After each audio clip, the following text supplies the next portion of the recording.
Who were the two major party candidates for the presidential election of 1996? This is trivia with Buds.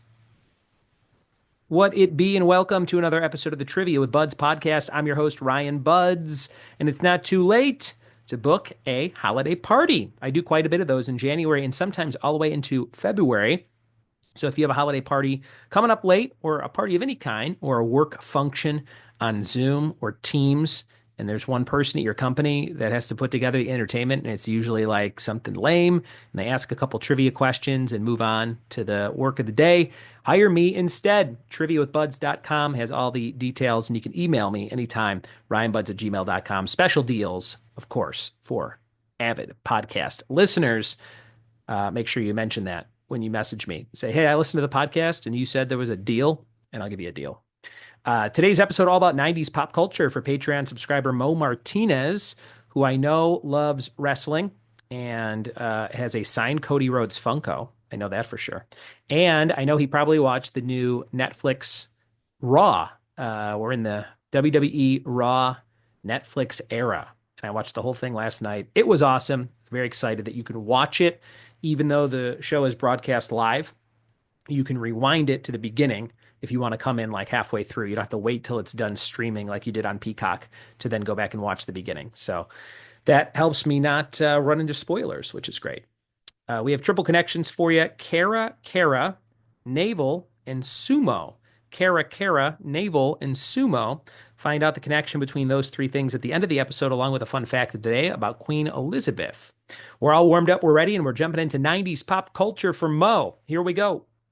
It's 90s pop culture trivia question number one. REM released an album in the 90s entitled Automatic for the what?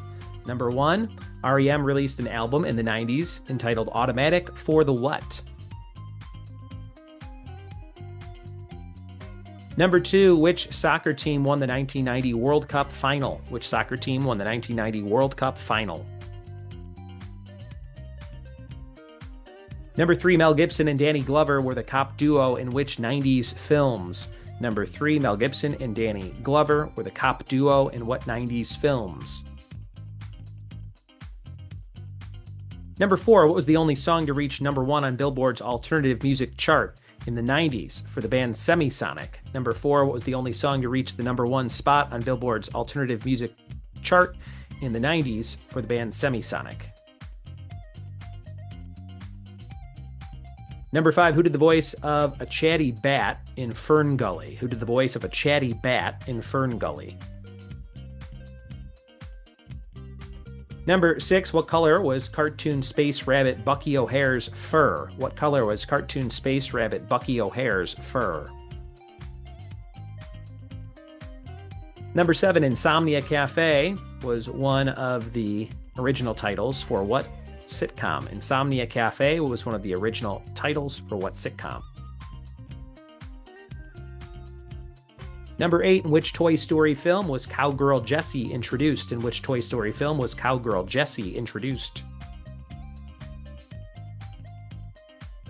Number nine, Have Mercy was an often said catchphrase from what sitcom? Have Mercy was an often said catchphrase from which sitcom?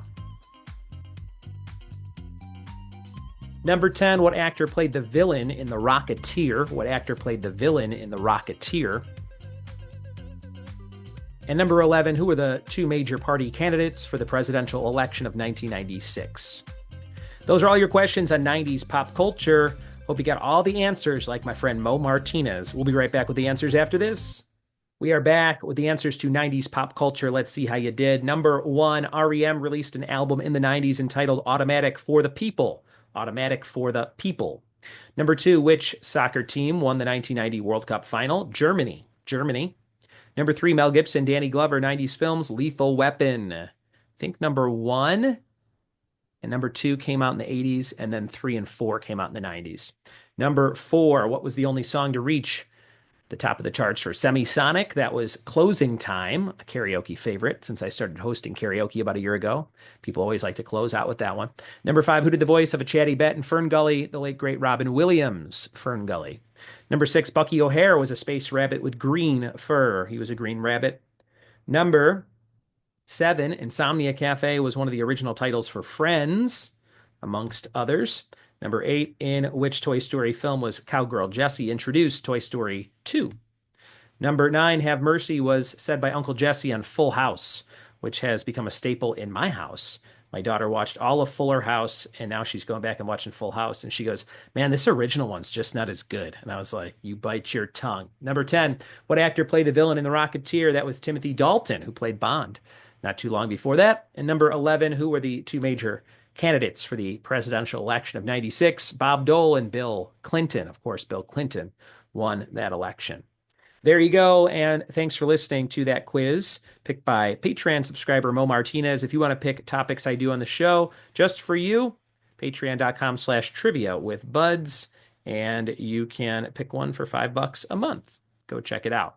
Triple Connections, Cara, Navel, and Sumo are all types of oranges, all varieties of oranges. And your fact of the day, Queen Elizabeth had the nickname of Gary thanks to Prince William mispronouncing Granny. So that's funny. People would call her Gary, or I guess maybe just him. Thanks for listening. Thanks for telling a friend, and we'll see you next time for more Trivia with Buds. That is a wrap on season 8. Here we go. Year 9 of the show. Cheers.